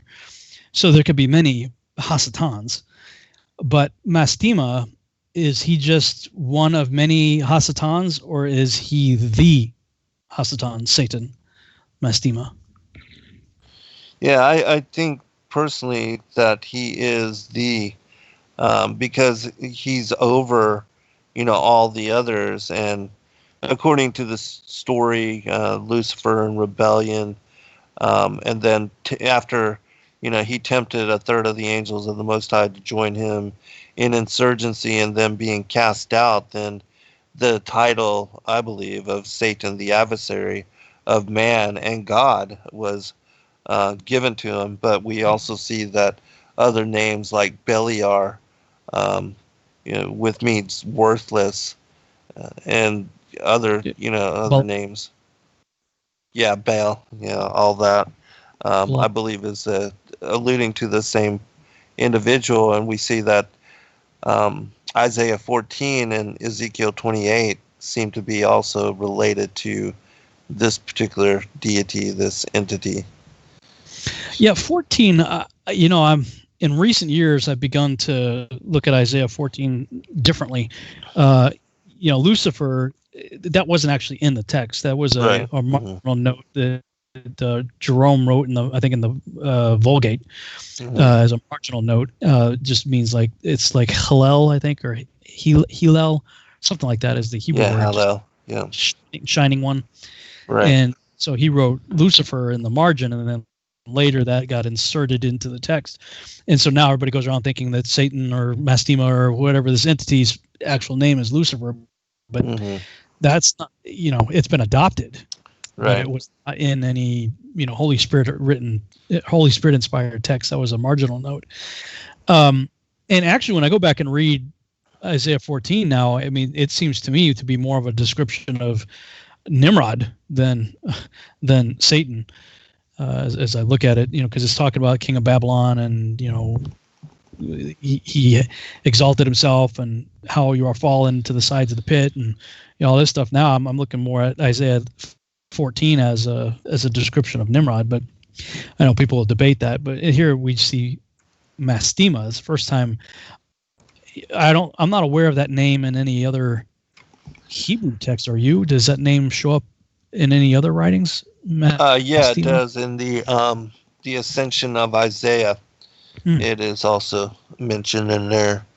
But with regard to Isaiah chapter 14, the reason I think it's connected to Satan is because of the mention of him as an abominable branch, and also that it talks about him as being that him being the abominable branch, that the seed of the evildoers are connected to his children. And so I believe that what it's alluding to here it goes back to Genesis 3 and also to Matthew 13, the enemy sowing the tares.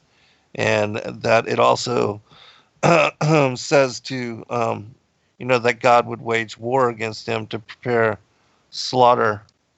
Let me bring that up. Yeah, I got it up on the screen for people too. Isaiah 14. Yeah, the seed of evildoers. But the abominable branch is like his half of the family tree, which we know that humanity is regarded as a tree, a family tree, and that his branch is the tares, the children of the perdition, the children of the evil one, the progeny of the devil. And I think that where it says here, prepare slaughter for his children for the iniquity of their fathers, that they do not rise nor possess the land, nor fill the face of the world, that this is connected to Genesis chapter 3. Oh, and it's in verse 19. But thou art cast out of thy grave like an abominable branch, and as a raiment of those that are slain, thrust through with a sword, that go down to the stones of a pit as a carcass trodden under feet. And the whole thing of ascending to wanting to ascend above the heights and the clouds of God, and to establish his throne in the sides of the north above the mount of the congregation. I see that as it's connected to chapter 29 in the book of Enoch, where it says one out of the order of the angels wanting to ascend above the clouds and to establish his throne, that Christ speaks about. The word of the Lord talks about having cast him out. And I think that's connected to the Luke chapter 10 verse 18, where it says that I saw Satan like lightning fall from the heavens. And this is all that occurred on the second day, which was previous to the creation of humanity. Actually, I'll be doing one of my presentations on this whole theme as well. Yeah, it is interesting. I mean, you're taking the traditional view, which most people have, of Isaiah 14 being Satan. But I hear all that. I used to teach it and preach it myself, but I'm just considering another potential point of view on this. And it may be that if Nimrod in fact is the Antichrist, then he is playing the antithesis of Jesus Christ. So where Jesus Christ, Yeshua, imitates his father. I only do what I see my father doing. I only say what my father says, right? And if is the antithesis of that, then if you think of Satan trying to ascend above the divine council, let's say above Mount Meru, above the that court, and to take over heaven, and God gives him a smackdown. So that would be the traditional, what you just said. This is pretty much the traditional view of Isaiah 14. And I actually used to point to Isaiah 14 and his children prepare slaughter, verse 21, for his, and use that as the justification for the only biblical second incursion that I see, in the scriptures, and why Satan goes to prison for 1,000 years. I used to teach that myself, that, why does Satan get locked up for 1,000 years in Tartarus? Well, because that's the prescribed judgment for, and this is before serpent seed. I was saying that, see here, if we assume Lucifer is real, as the name of Satan, then it's talking about his children here. Therefore, he is the only second incursion, and that's why he gets judged, the same way the angels did. And I still hold maybe to that to some degree. It's shifted with a Genesis 3 mindset now, going, well, maybe, maybe it has some, but I'm just going to put this out for people to consider, because this is what I'm considering. If I back up to verse 4, and we'll go right through all that. I'll just go through from starting in verse 4 right through to what I just said. And thou shalt take up this proverb against the king of Babylon, and say, how hath the oppressor ceased, the golden city ceased. Mhm. Okay. And I think of what we're studying here in Genesis 11 and Joshua and Jubilees. Right. And Yahuwah hath broken the staff of the wicked and the scepter of the rulers. He who smote the people in wrath with a continual stroke, he that ruled the nations in anger, is persecuted, and none hindereth. The whole earth is at rest and is quiet. They break forth into singing. Yea, the fir trees rejoice at thee, and the cedars of Lebanon, saying, since thou art laid down, no feller is come up against us. Hell from beneath is moved for thee to meet thee at thy coming. It stirreth up the dead for thee, even all the chief ones of the earth. It hath raised up their thrones, all the kings of the nations. And they shall speak and say unto thee, art thou also become as we? Art thou become like unto us? Now that's one that you would say the angel, if angel is Satan, the anointed cherub, are you now like us, like people? Uh-huh. That would be one of placed under the authority of death. Yeah, where the people who are in hell would be like saying to Satan himself, Mastima, whoever you want to call him, Hillel, are you now like us? So, I mean, this is one of those go-to scriptures, right? But I'm still thinking that this king of Babylon, Nimrod, he was the mighty everything, at that time. Thy pomp is brought down to the grave, and the noise of thy viols. The worm is spread under thee, and the worms cover thee. How art thou fallen from heaven, O shining one? I'm just going to replace Jerome's marginal note there. How art thou fallen from heaven, O shining one, son of the morning? How art thou cut down to the ground, which did weaken the nations?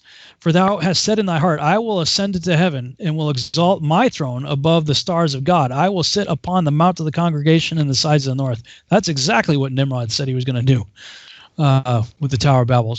I will ascend above the heights of the clouds. I will be like the Most High. We read that in Joshua last week about the three camps and the arrows of blood and all that. I will ascend above the heights of the clouds. I will be like the Most High. Yet thou will be brought down to hell, to the sides of the pit. They that see thee shall narrowly look upon thee and consider thee, saying, is this the man that made the earth to tremble and did shakes the kingdoms? That made the world as a wilderness and destroyed the cities thereof, that opened not the house of his prisoners? All the kings of the nations, even all of them, lie in glory, every one in his own house. But thou art cast out of thy grave.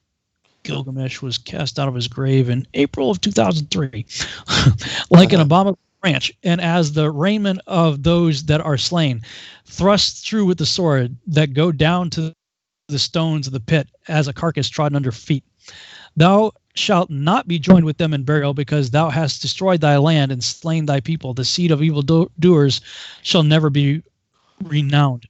Prepare slaughter for his children, for the iniquity of their fathers, that they do not rise, nor possess the land, nor fill the face of the earth with cities. For I will rise up against them, saith the Lord of hosts, and cut off from Babylon the name, and remnant, and son, and nephew, saith the Lord. Oh, doesn't need to go any further here. Oh, I will go further there. I will also make it a possession for the bittern and pools of water, and I will sweep it with the besom of destruction, saith the Lord of hosts. The Lord of hosts hath sworn, saying, surely as I have thought, so shall it come to pass. As I have purposed, so shall it stand, that I will break the Assyrian in my land, and upon my mountains tread him underfoot. Then shall his yoke depart from off them, and his burden depart from their shoulders.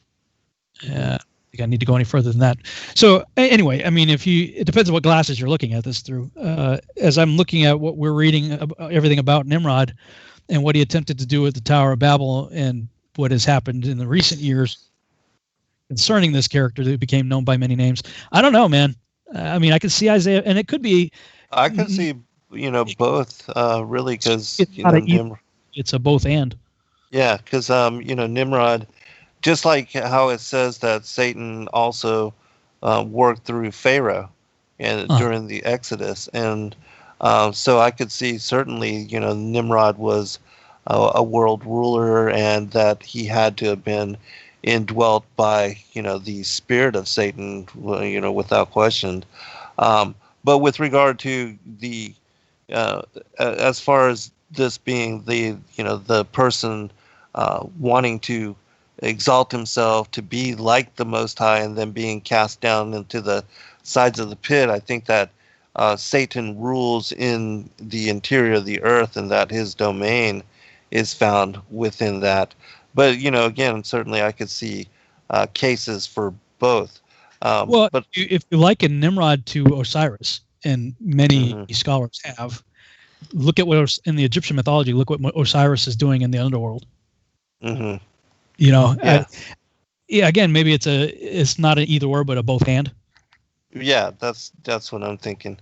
I'll just share. I want to share just a couple passages that are linked to this as well. And I had mentioned chapter 29 from the Secrets of Enoch. It says, "And one from out of the order of angels, having turned away with the order that was under him, conceived an impossible thought to place his throne higher than the clouds above the earth, that he might become equal in rank to my power.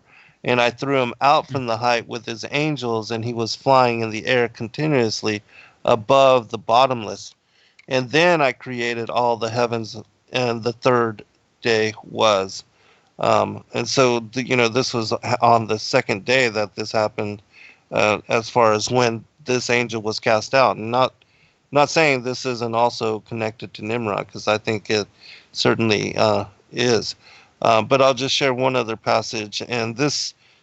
Before you do, I want to address something you just said, because and I think we've talked about this in previous shows, but if that's true, if what you just said is true, then the firmament is the prison bars. Right, exactly. It is. And there's actually other passages which speak about that. And like I said, I'm going to do one of my presentations at the End Time Mysteries Revealed Conference on that as well. But to share one other thing that speaks about how Satan also was cast down and placed under the authority of death. And I think that Psalms 82 speaks about that, the counsel of the mighty.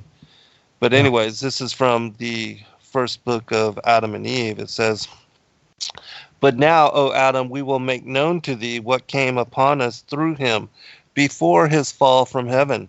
He gathered together his hosts and deceived them, promising them to give them a great kingdom, a divine nature, and other promises he made them. His hosts believed that his word was true, so they yielded to him and renounced the glory of God.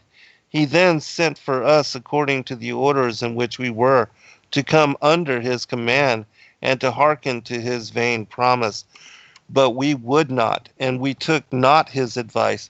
Then after he had fought with God and had dealt forwardly with him, he gathered together his hosts and made war with us. And if it had not been for God's strength that was with us, we could not have prevailed against him to hurl him from heaven.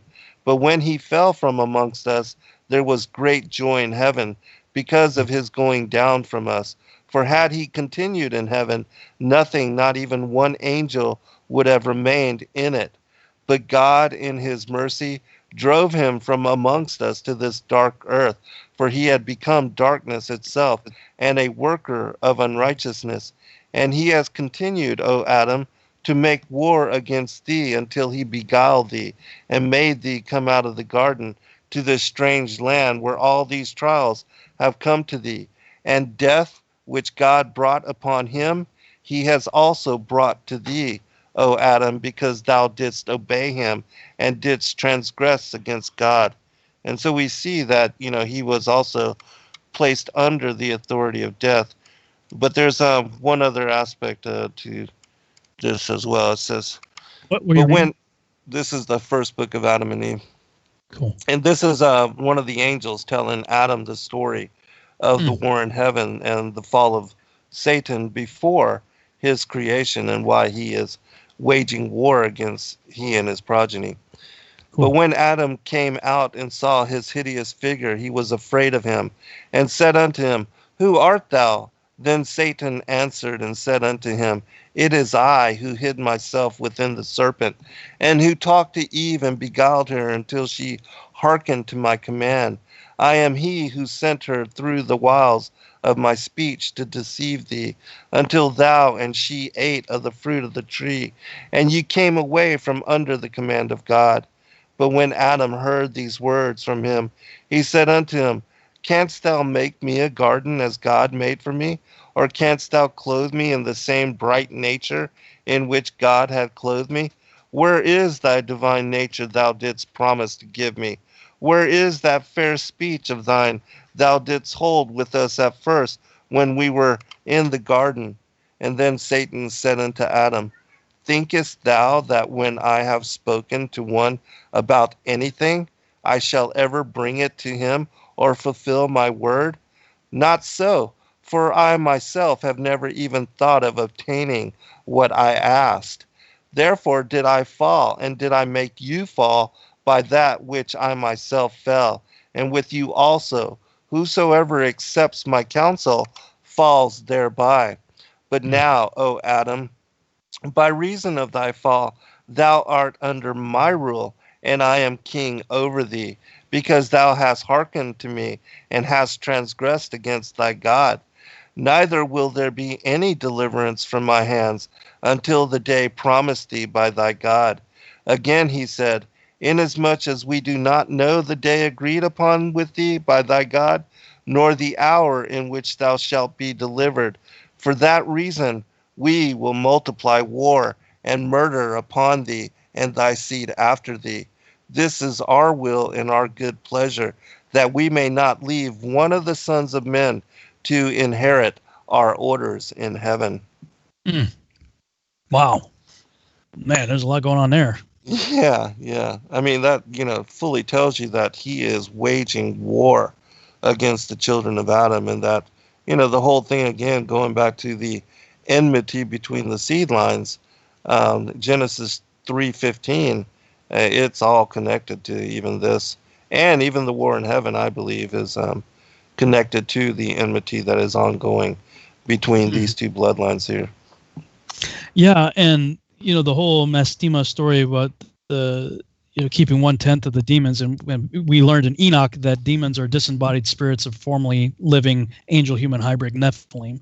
Mm-hmm. So however many of those, I don't know that the same thing happens with, because I extend the definition of Nephilim to be essentially that which is corrupted from the original image and kind that God created it to be. Mm-hmm. So hybrid in general. So I would lump in animal human hybrids just as much Nephilim as angel human hybrids. But right. I don't see any indication. Maybe they do. I don't know. I don't if you kill an animal human hybrid, do you end up with a demon also? I don't know. I just know that Enoch tells you when an angel mates with a woman and creates an offspring, and you kill that offspring, then its spirit becomes a wandering, unclean spirit called a demon. Mm-hmm. So however many of those were killed before the flood, they're all still out and about after the flood. Right. They're causing lots of problems. It's almost like they never left. And, Noah and his family's like, yo, can you help us out here? And so yes, he gets rid of 80% of them. But the thought occurred to me that the other 10 that remained saw what happened to their brothers. And that's why Yeshua showed up. They were terrified. They're like, have you come to the pit before the time? Like, yes. Like they know that, they've been given a short amount of time, relatively speaking, to be here. But, when they saw the word walking by, they're like, wait, and they know that they have a time, and they know that he showed up. Right. It was before that time. I've always been intrigued by that. Like, have you come to torment us before the time? Like knowing. And this is interesting too, because I'm having lots of recent debates with people online, on Facebook, especially about preterism, the historist amillennialist view that all prophecy was, wrapped up in 70 AD. And I'm like, I don't think so. Certainly not in the spirit, because the spirit realm, the demons knew that there was going to come a time when they were going to be, locked up.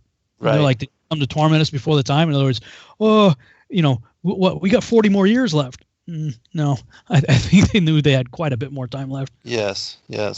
Yeah, I absolutely agree. And it's very intriguing that, whereas all of the prophecies that were laid out, and then even the Hebrew people, the Israelites, the Jewish people, the Pharisees denying Christ as Savior Messiah, that the devils and the demons certainly recognized him as the Son of God.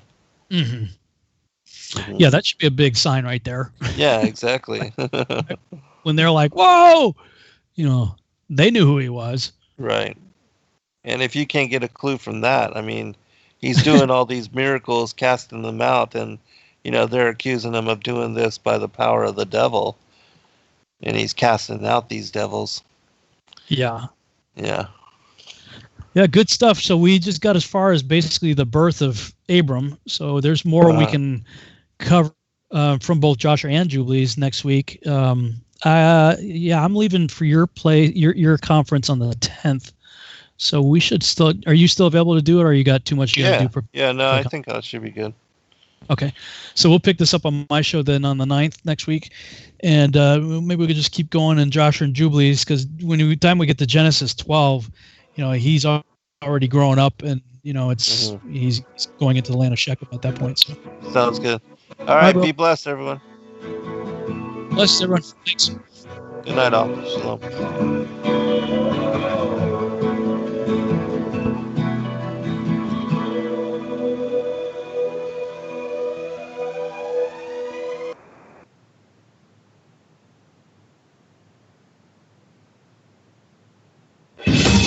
Truth Frequency Radio is your #1 source for news and information without the hate, hype, and fear. We're proud to feature cutting-edge programs like The Christopher Everard Show, The Covert Report with Susan Lindauer, Enemy Within Radio with Tom Barnes, Freaky Friday with The Woo Crew, The Gematria Effect with Zachary Hubbard, America's Evil Genius with Travis Cook, Phoenix Rock.